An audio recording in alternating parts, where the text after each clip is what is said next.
So can you tell us how the Equiband works?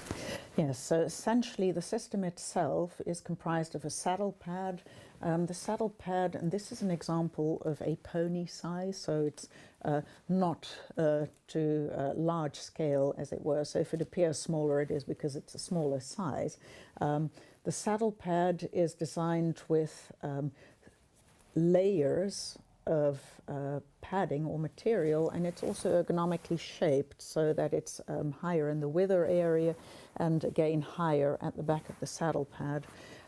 Each pad has two clips, one that points down and one that would point towards the back of the saddle pad, and essentially what it involves is clipping the resistance band into either the abdominal or the hind quarter clip of the pad, and from there on, once the tension has been adjusted, the band itself will give a constant proprioceptive input, in other words, a stimulus in movement.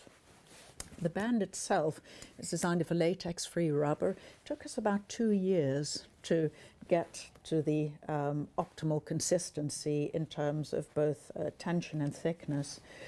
We'd worked with other bands or types of band before, so the human TheraBand, for example, but found that even though the tension might be optimal for some horses, the material itself would either slide or indeed the band would roll as it was placed over the coat. So in terms of using the horse's hair, so the coat as a medium, if you like, for the band to attach to the body, we found that this band came up to be ideal.